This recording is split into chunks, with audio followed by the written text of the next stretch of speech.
When I left the city, it wasn't because I wanted peace or adventure. It was because I had run out of options. The last place I worked, a warehouse by the river, had shut down overnight, leaving me with a few crumpled bills, a half-empty duffel bag, and the kind of silence that makes you start talking to yourself on the bus ride out of town. I came to the valley because it was the only place hiring without questions. The ad said stable hand wanted, no experience necessary. I remember laughing at that. I'd never even been close enough to touch a horse before, but no experience sounded like mercy. The morning I arrived, the air tasted like cold dust and hay. The road into the ranch wound through miles of open field, broken fences, and rust-colored barns that looked older than the hills behind them. I stepped off the local bus, boots sinking into the mud, and stared at the sign nailed to a post. Whitaker Ranch. A man waited by the gate, leaning against a wooden post with his hat tipped low. He looked like he belonged to the place. Sun-bleached denim, rough-stitched gloves, lines cut deep around his eyes. "You the new hand?" he asked. I nodded. "Yes, sir. Name's Noah." He didn't shake my hand right away, just studied me like he could already tell how long I'd last. Then he gave a single nod. "I'm Cole, foreman." Cole's voice had that dry gravel tone that made simple words sound like orders. When he finally shook my hand, his grip was firm but not cruel, steady, like everything else about him. He walked me through the main yard.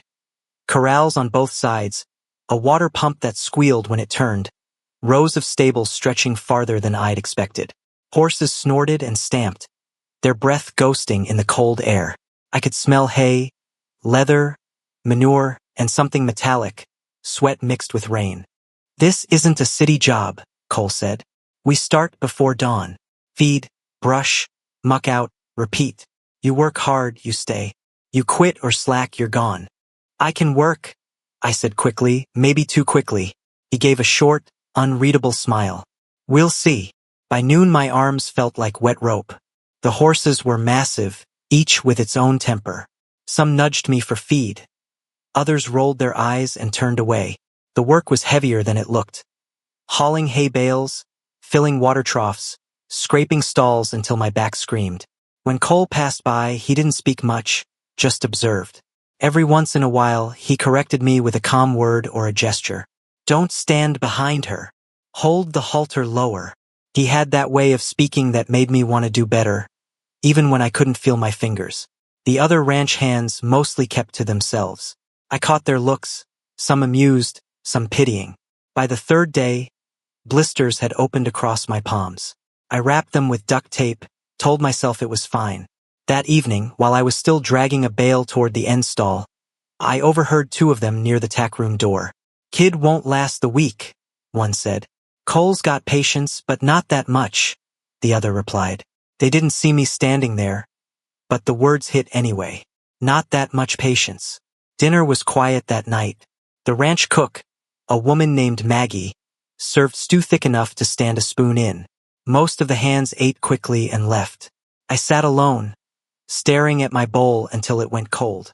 Outside, the wind picked up, carrying the smell of rain and dust through the cracks of the bunkhouse. I lay on my narrow cot, counting the creaks in the roof. I thought of home, though home was just a word for a room I couldn't afford anymore. My girlfriend had stopped calling 2 weeks before I left. She'd said she needed someone more stable. I'd laughed at the word then. Now it just hurt. I must have drifted off, because the next thing I knew, someone was at the door. A single knock, firm, deliberate. Cole stood in the doorway, hat in hand, rain dripping from the brim. The lantern behind him threw long shadows across the floor. "You awake?" he asked. "Yeah," I said, sitting up. "Something wrong with the horses?" He shook his head. "No, but you look like you're fixin' to fall apart." I managed a weak smile.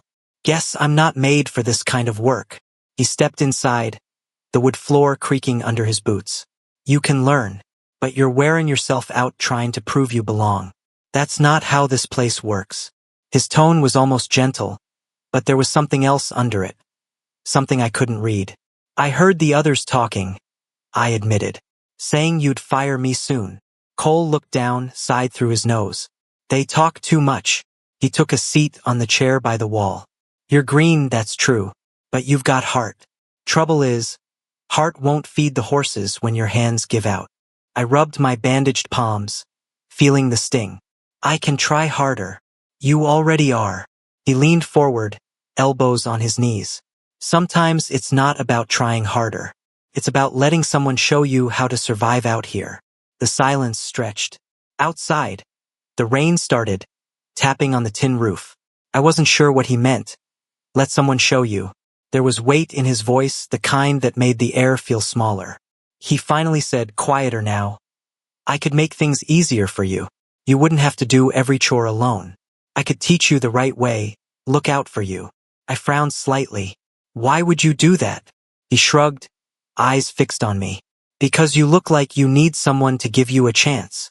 His words sat between us, heavy, deliberate. I didn't fully understand what he was offering, or maybe I did and was afraid to name it. After a moment, he stood. Think about it, he said, putting his hat back on. Come by the main house after supper tomorrow. We'll talk. Then he left, the door closing softly behind him. The room felt colder after he was gone. I lay back down, staring at the ceiling. The rain was steady now, rhythmic against the roof. Part of me was grateful. Maybe he just meant extra training, maybe he saw something worth saving in me. But another part of me replayed the way his voice had dropped, the way his eyes lingered like he knew I had nowhere else to go. That thought scared me more than being fired. Still, as I drifted towards sleep, one truth pressed harder than the rest. I had nowhere else to turn. Tomorrow I'd go to the main house like he asked. Maybe it was foolish, maybe desperate, but I was already both. Outside, thunder rolled across the hills, and the horses shifted restlessly in their stalls. I closed my eyes, telling myself it was just another job, just another night. But somewhere deep down I knew something had already started to change. The next day passed under a sky the color of old tin. The air carried that heavy stillness that always comes before a storm. I worked quietly, trying to keep my head down, though every sound, the scrape of a shovel, the flap of a tarp, seemed to echo louder than usual. Cole crossed the yard a few times, and each time I felt him glance toward me. Not harsh, not cold, just measured, like he was waiting to see what I'd decide. By dusk, thunder was already growling over the ridge. The wind whipped grit through the open doors of the barn, and the horses stamped nervously in their stalls. Maggie had sent everyone to bed early, warning that the power might go out. But I couldn't sleep. My mind kept circling that single invitation from the night before. Come by the main house after supper.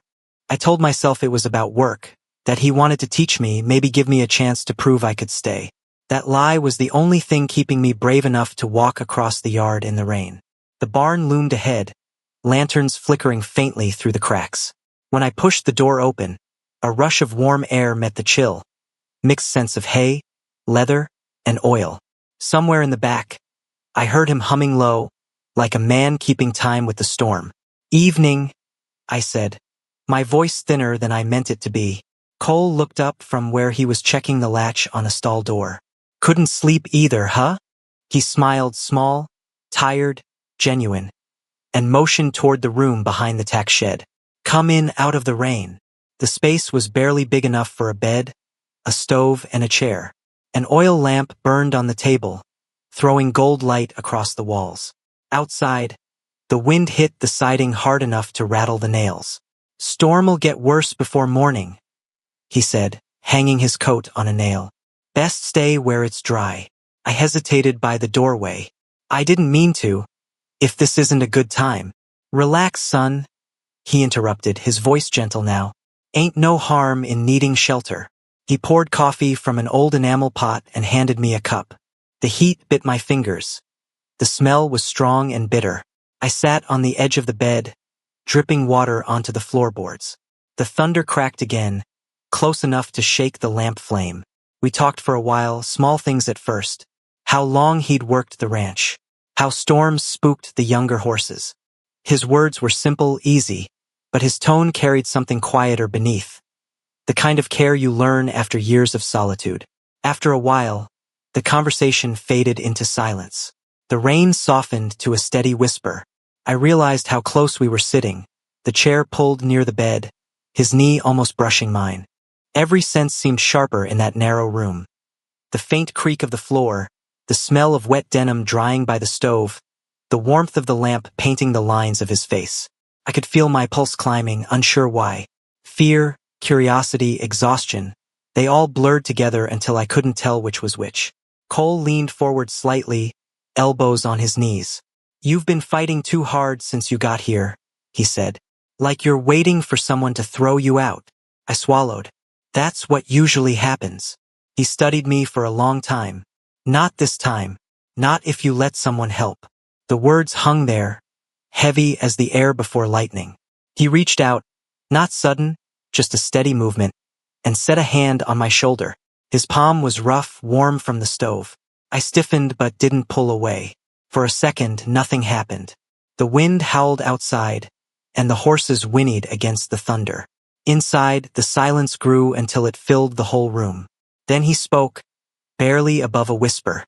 "You don't have to be scared here."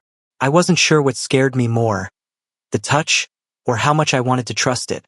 My chest felt tight, breath caught somewhere between panic and relief. He didn't move closer, didn't force anything. Just sat there beside me until my breathing steadied. When he finally rose, he nodded toward the bed. "You can take the cot tonight. I'll sit watch in case the roof leaks again." I started to protest, but he cut me off with a small shake of his head. "You need rest, Noah. That's all." So I lay down, still in my clothes, listening to the rain beat steady on the tin roof. Cole stayed by the lamp, hat pulled low, reading from a torn paperback. Every now and then, I caught him glancing over to be sure I was still breathing evenly. At some point, sleep came, uneven, filled with the sound of thunder and the scent of hay. Once, I half woke to find the lamp turned low and his coat draped over me like a blanket.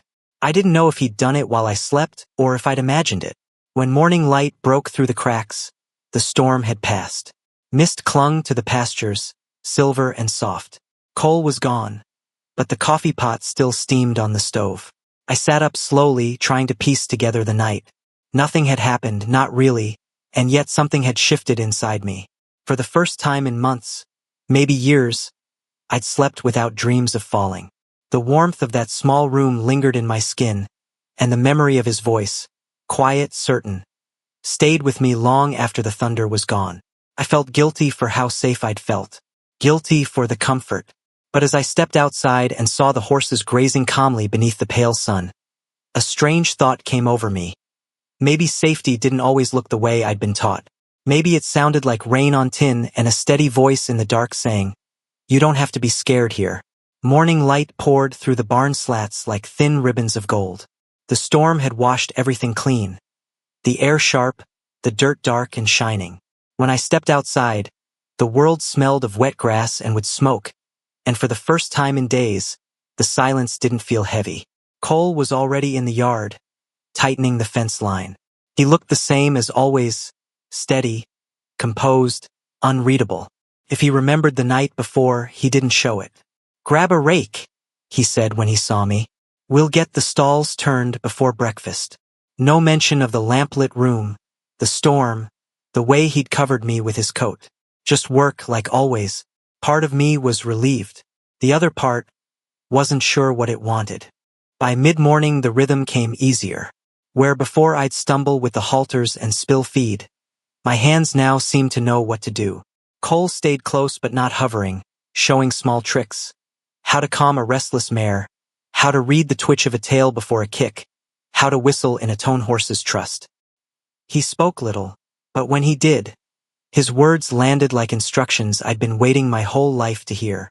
"Don't fight the weight," he told me. "Work with it. Let the motion carry you." I started noticing how his movements fit the world around him. Even when he lifted a gate or threw a bale, there was no waste, no rush. The horses sensed it too. They moved quieter when he was near. Sometimes he'd pass behind me and adjust the rope in my hands, his calloused fingers brushing mine for a breath. Those touches were nothing, really, just habit, teaching, but each one left a spark that stayed too long. By noon the sun burned off the mist. Maggie rang the bell for lunch, and the hands gathered under the shade of the porch. Cole poured coffee into 2 tin mugs and set one beside me. "Good work today," he said simply. I stared at the dark surface of the cup. "Thanks for not giving up on me." He gave that half-smile again. "You were never the problem, kid. You just needed a steady ground to stand on." That phrase stayed in my head long after we went back to work. Steady ground to stand on. Maybe that was what I'd been chasing all along. Days turned into a quiet rhythm. Mornings feeding, afternoons repairing fences, evenings brushing down the horses until their coats shone in the dim light. Cole and I spoke in fragments, short sentences that carried weight only we seemed to notice. "Rain tomorrow. Yeah, I'll cover the hay. Appreciate it." Sometimes he'd hum an old tune, something low and rough that made the air hum with him. I found myself waiting for those moments. The way sound filled the silence between us. At night, when I lay in the bunkhouse, I'd replay the storm night in my head. Not the fear of it, but the calm after.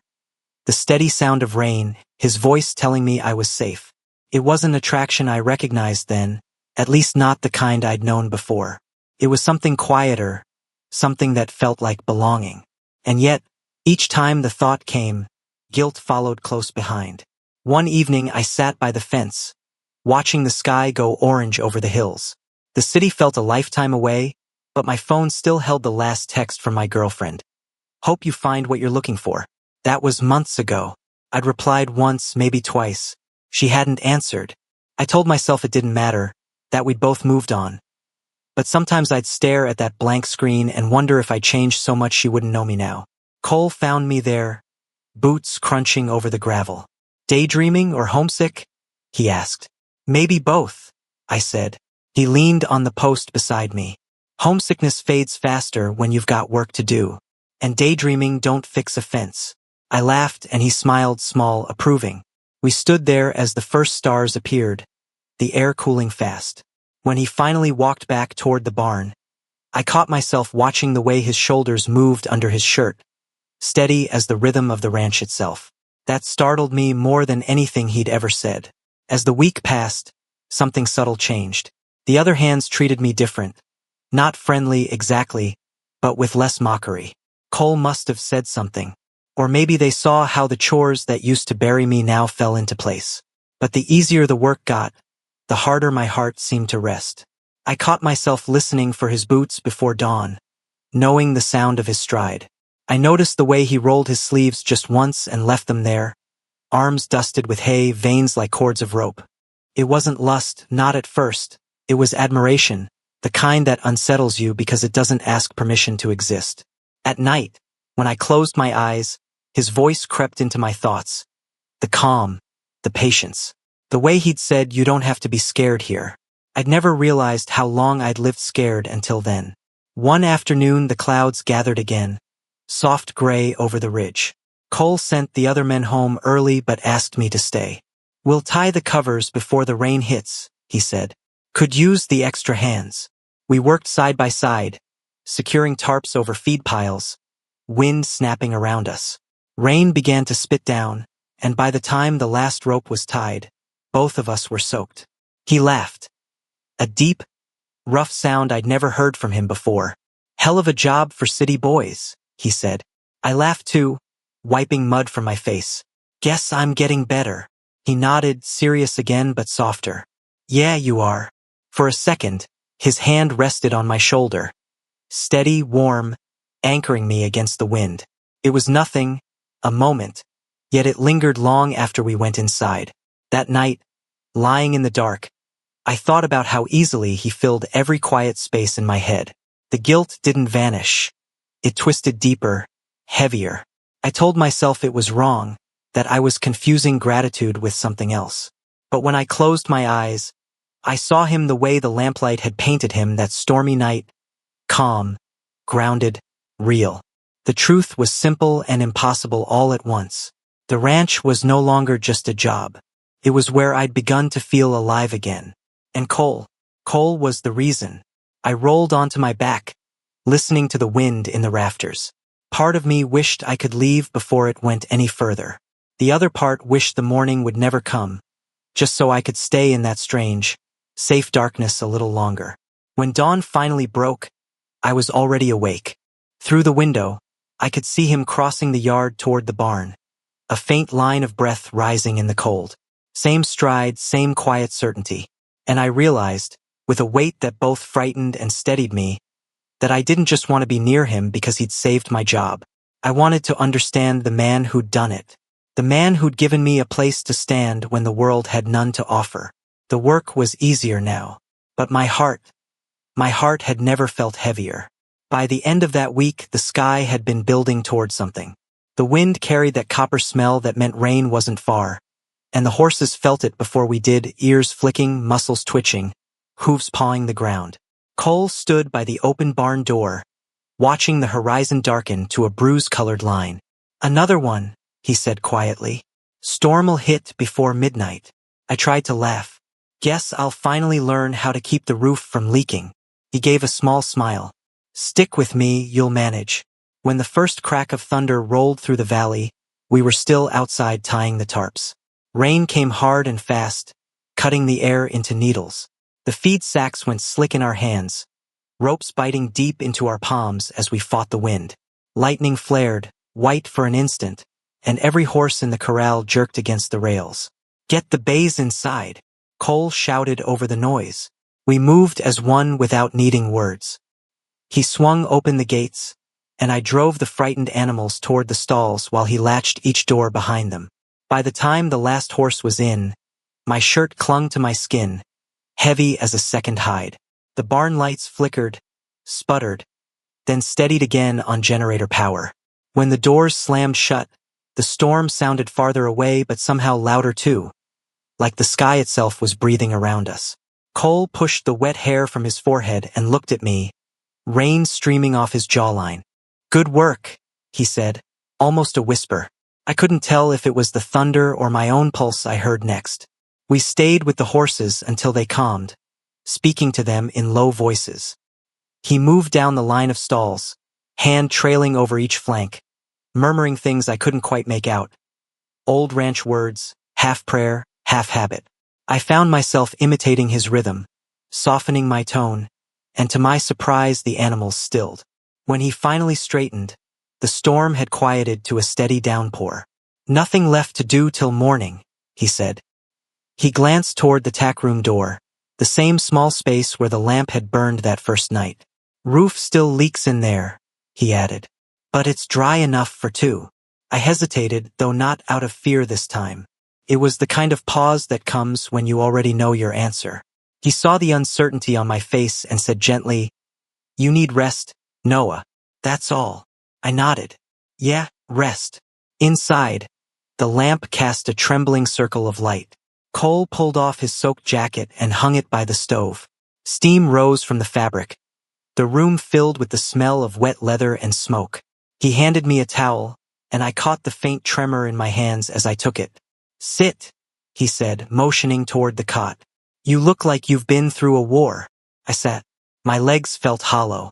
The rain drummed harder against the roof, a deep, steady rhythm. For a long time neither of us spoke. The only sound was the hiss of the stove and the soft clatter of his boots as he moved around the room. He poured 2 cups of coffee from the pot that always seemed to be waiting. "Drink," he said. "Warms faster than the fire." The mug shook when I lifted it. He noticed, stepped closer, and steadied it with one hand beneath mine. That small touch undid something in me. All the strain, the loneliness, the need to prove myself. Suddenly it had somewhere to go. When I finally met his eyes, I realized I wasn't afraid anymore. Maybe it was the storm outside, or maybe it was because for once, I didn't feel like I was about to lose everything. He sat beside me, not too close but close enough that I could feel the heat of his arm. His voice was quieter than the rain. "You don't have to keep carrying the world on your back. Nobody's watching to see if you fall." I let out a breath I hadn't realized I was holding. "Feels like I've been falling for a while." "Then stop fighting it," he said. "Sometimes falling's how you find where you're meant to land." The lamp flickered, throwing the shadows of the two of us onto the wall. One tall, one slight, side by side. For a long moment neither of us moved. I didn't know who leaned closer first. It wasn't sudden, not charged or desperate, just a quiet gravity, like rain sliding toward the lowest point of the roof. When his shoulder brushed mine, I didn't pull away. The contact was simple, human. A warmth shared between two people who had run out of defenses. No words, no bargain, no fear. Only the sound of rain and breath and the faint thud of my heart trying to learn a slower rhythm. He lifted a hand, fingertips barely grazing the side of my face. A gesture more question than command. For a second, the room seemed to tilt. Everything narrowed to that touch. Then he drew back, giving me space, and in that restraint I understood what trust actually meant. I didn't speak. I didn't need to. The silence between us had become its own language.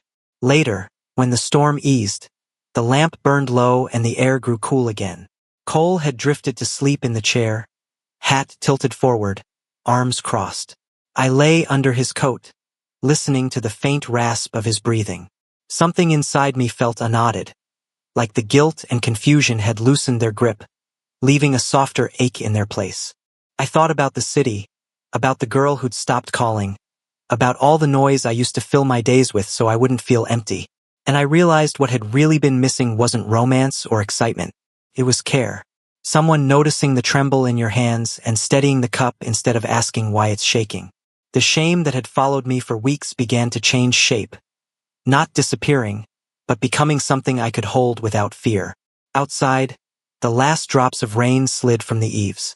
The smell of wet earth came through the open crack in the door, sweet and clean.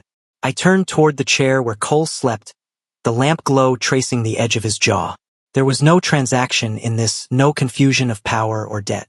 Only two people who had found, by accident, a small piece of calm in a storm that neither had asked for. For the first time, I didn't wonder what he wanted from me. I only wondered what tomorrow might feel like if I stopped pretending I didn't want to stay. When I finally closed my eyes, I wasn't sure if the warmth on my face was from the fire or the beginning of morning. But I knew this much. The storm had taken something from me. Fear, maybe, or shame, and left in its place a quiet I hadn't known I needed. And in that quiet, I slept. By late spring the hills turned the color of gold dust, and the air over the fields shimmered like heat had its own heartbeat. The ranch had settled into its rhythm again. Horses fed, fences mended, wagons loaded. But inside me, nothing was settled at all. Each morning I woke before sunrise and told myself the same lie. Last night didn't mean anything. It was just the storm, just exhaustion. But every time I saw Cole crossing the yard, the lie came apart as easily as a frayed rope. He never spoke of it, never reached for me, never even looked too long. To anyone else, we were just two men doing their jobs. But I knew the distance between us was deliberate, an unspoken agreement to keep what had happened sealed away. Only, the harder we tried to bury it, the louder it echoed inside me. The other ranch hands began to notice first. They weren't cruel exactly, just watchful. A joke here, a whisper there. Once, as we hauled hay to the back fields, I caught two of them smirking, one nudging the other. "Guess the boss has a favorite," one said under his breath. Cole heard it too but didn't flinch. He just told them to get back to work in that low, even voice of his that made grown men stand straighter. Still, the damage was done. By nightfall, the rumor had spread the way gossip always does in small places, without proof, without mercy. For days after, I couldn't meet anyone's eyes. Every creak of a barn door felt like judgment. I tried working faster, keeping my head down, but shame isn't something you can outwork. Cole never mentioned it, but I saw the strain in the set of his jaw, the extra time he spent alone in the fields. Whatever quiet bond we'd built was turning into a weight around both our necks. One evening, when the others had gone into town, I found him fixing a saddle strap under the porch light. The sun had already slipped below the ridge, and the sky was that deep blue that looks almost like forgiveness. "Need help?" I asked. He didn't look up. "You done more than enough today. I'm not tired." He let out a slow breath and set the leather down. "You ought to be careful, Noah. People talk. Always have." "I know," I said. "It's my fault." "No," he said quickly. "It's no one's fault. It's just the way this place is. Folks don't like what they can't name." I leaned against the post, watching the light catch the side of his face. "And what do we call it then?" He didn't answer. The silence between us was thicker than any storm we'd weathered. That night I couldn't sleep. The guilt kept twisting itself into questions. About my girlfriend, about what I owed her, about what any of this meant. Technically, she still sent messages now and then, short and polite. Hope you're okay. Heard about the floods. I'd reply with a line or two, nothing more. The truth was, the person she'd loved wasn't here anymore. Maybe he'd never been real to begin with. Still, a part of me clung to the idea that I was betraying something sacred. I told myself I'd pull away from Cole completely. No more late shifts, no more shared coffee, no more lingering glances across the paddock. For a few days I managed it. Work became mechanical, feed, water, clean, repeat.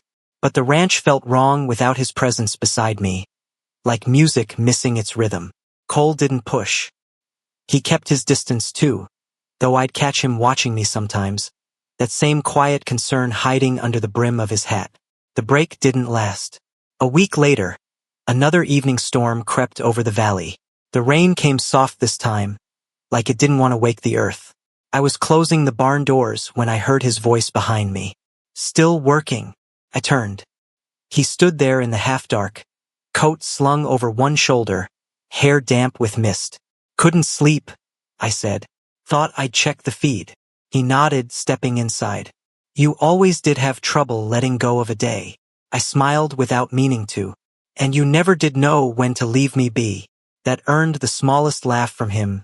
Real, quiet, familiar. For a moment, it was like we'd gone back to that first night, before words had turned into walls. He closed the last stall door and stood beside me, listening to the rain. Neither of us spoke. The sound filled the silence better than language ever could. Finally, I said it, the truth I'd been dodging since the first storm. I didn't expect to feel something real. He didn't react at first, just kept watching the rain slide down the barn window. Then he nodded once, like he'd been waiting for me to say it. Neither did I, he said softly. I just wanted company. Didn't figure I'd find someone who could quiet the noise in my head. The words hit harder than thunder. He looked at me then, eyes steady but tired. You don't owe me anything, Noah. Not your job, not your heart. But I need you to know I never meant to trap you here. I shook my head. You didn't. I stayed because I wanted to. Because it's the first place that's ever felt like mine. For a moment, the only sound was the steady rhythm of rain on the roof. Then, almost hesitantly, he reached out and set a hand on my shoulder. No pressure. No expectation. Just that quiet, grounding touch that had come to mean safety. Something in me nodded again. The shame didn't disappear. It simply stopped being the loudest thing in the room. We stood there for a long time, neither of us moving. The lamp light threw long shadows over the walls. His broad frame beside mine, the horses shifting softly in their stalls as if they, too, understood peace when they heard it. Finally, he said, You'll have to decide if you're staying. I looked up. And if I do? He gave a faint smile. Then I'll keep finding ways to make sure you don't burn yourself out. I laughed, but there was something else beneath it. A kind of release I hadn't felt in years. I'm tired of running, I admitted. Tired of pretending I don't belong anywhere. Maybe this is enough. He nodded like he'd known that all along. That night after he'd gone, I lingered in the barn alone. The smell of hay and rain mixed together in the warm air, and the quiet wrapped around me like a blanket. For the first time, I didn't think about the city, or the people I'd left behind, or the rules I'd broken trying to survive. All I could think about was how something as simple as honesty could change the shape of a life. The next morning, I was up before dawn. The valley was washed clean again, the sky pale and open. Cole met me by the fence, 2 mugs of coffee in hand. No words passed between us as he handed me one. The look he gave me said everything. Not apology, not question, just understanding. I took the mug, the steam curling up into the cool air, and for the first time, I didn't feel the need to hide from the day ahead. The secret between hay and heart was still ours alone, but it no longer felt like something to fear. It felt like something alive, quiet, steady, and true. Summer settled over the valley like a slow, steady heartbeat. Mornings came warm and soft, the light golden by the time it spilled over the barn roof. By then, I already knew every sound of the place. The hollow creak of the gate, the hiss of oats pouring into buckets, the gentle rhythm of hooves shifting against the straw. It was work I used to dread. Now it was how I measured time. Cole and I never talked about us. We didn't need to. The ranch spoke for us. In the long silences we shared, in the rhythm of days that had found their own quiet kind of order. He handled the business calls and feed orders. I handled the horses. We worked as one body, one mind. Some mornings I'd catch him watching me from across the yard, and he'd give the smallest nod. Nothing more, but it was enough to tell me we were still exactly where we belonged. The rumors died eventually. People learned to talk about something else. A neighboring ranch's drought, a broken tractor, politics, weather. Maybe they got tired of guessing. Maybe they just saw how well the place was running. Whatever the reason, peace returned. One evening Maggie, the cook who had seen everything and judged nothing, stopped me on my way to the barn. "Cole says the horses are easier now," she said, stirring her pot with a knowing smile. "Guess they like the new hand." I smiled. "Guess I learned from the best." She gave me a long look.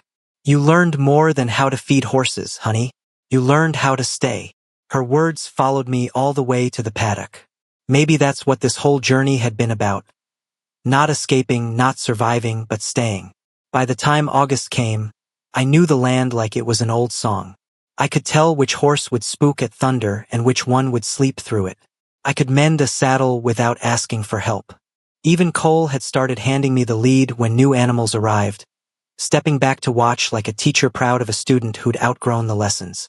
"You're getting good," he said one afternoon, as I calmed a restless mare with a single hand. I shrugged. "Just doing what you showed me." He smiled. "No, son. You're doing it your way now." The word son didn't sting anymore.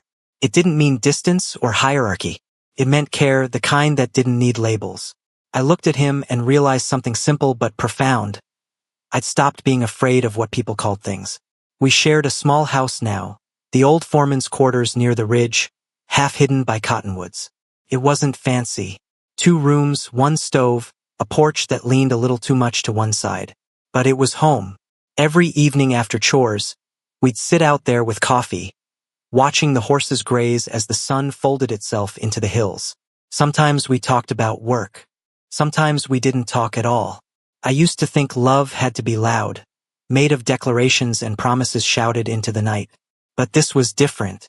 This was quiet, consistent, and alive in the smallest things. The way he refilled my mug without asking. The way I knew exactly when to bring him his coat before the wind turned cold. There was comfort in our silence, and more truth in it than any words could have carried. Once, near the end of the season, I rode out to the far pasture alone. The air was thick with cicadas, and the grass moved like waves under the breeze. From the hilltop, I could see the whole spread, the barns, the creek, the trails we'd cut through the brush over months of work. It looked different now, not larger, not smaller, just mine. For years I'd chased meaning through city lights, jobs that didn't last, faces that blurred together. I thought purpose was something you earned after enough failure. But here, under the sun and the hum of open air, I understood that purpose wasn't grand. It was daily. It was routine. It was the hand that steadied you without needing to hold you down. I stayed out there until the shadows stretched long, and I thought about that first night, the fear, the confusion, the way the storm had forced us together. If someone had told me then that I'd find peace in this place, I would have laughed. Back then, all I wanted was to survive the next day. Now I wanted every day just like this one, quiet, honest, mine. Cole found me by the fence that evening, same way he always did when I got lost in thought. "You planning to sleep out here?" he asked, half-smile tucked beneath his mustache. "Maybe," I said. "It's peaceful." He leaned beside me, arms crossed. "That it is. Hard thing to come by, peace." I glanced at him. "You ever think about leaving?" He shook his head. "I used to. Thought maybe I'd wasted my life here. But lately," he paused, watching the last light fade behind the ridge. "Lately I think maybe I just needed the right company." Something about the way he said it, simple, honest, made my chest tighten. I didn't answer. I just nodded and rested my hands on the fence rail. For a long while we stood there like that, listening to the wind move through the fields. No grand confessions. No need for them. The understanding between us was already complete. When the first frost came, we stacked bales inside, sealed the roof tight, and prepared the ranch for winter. Our days grew shorter but not harder. The work felt natural now, each task folding into the next. Sometimes, in the early dawn, I'd wake to the sound of him moving around the kitchen. The soft scrape of a chair, the whistle of the kettle. Those sounds had become my favorite kind of music. I'd lie there a moment, eyes half open, and think how strange it was that everything I'd ever feared, being seen, being known, had turned out to be the thing that finally set me free. The night before the first snow, we sat on the porch again, wrapped in blankets, mugs steaming in our hands. The world was hushed, waiting for the season to turn. Cole looked out over the dark field and said quietly, "You've come a long way since that first day." I smiled. "So have you. You used to scare the hell out of me." He chuckled. "Good. Maybe that's why you listened." I turned toward him. The lamp from inside cast a soft glow across his face, catching the silver in his beard. "You ever regret it?" I asked. "Letting me stay?" He looked at me then. Not quick, not surprised, just steady. "Not for a single damn minute." The wind rustled through the cottonwoods, carrying the faint scent of hay and rain. I felt something shift inside me again. Not the sharp ache of confusion or guilt this time, but a warmth that went all the way down. It wasn't a storm anymore. It was stillness. The kind that comes after you've weathered everything and realized you're still standing. Later that night, when the last lamp went out and the world turned dark and quiet, I lay awake listening to the steady sound of his breathing beside me. I thought of all the versions of myself I'd been. The desperate kid from the city, the frightened stable hand, the man who couldn't name what he was feeling. All of them had led here, to this life, this peace, this strange and steady love that didn't need permission to exist. The rain started sometime before dawn, soft and patient. It hit the roof in a rhythm I'd come to know like my own heartbeat. I turned toward it, smiling in the dark. Maybe it was foolish, the way I'd come here with nothing and found everything. But I knew this much to be true. That night long ago, when I thought I'd reached the end, was really the beginning. I came here to feed the horses, to earn a few dollars, to prove I could last a week. Instead, I'd found the one thing I didn't know I'd been starving for: connection, kindness, a place where silence meant safety. As the morning light crept through the window, I whispered the words I'd never said aloud to anyone, not even to him. "I went to feed the horses that night," I said softly, more to the dawn than to the room. But it was him who fed something I didn't know was starving inside me. And outside, the valley answered with nothing but peace.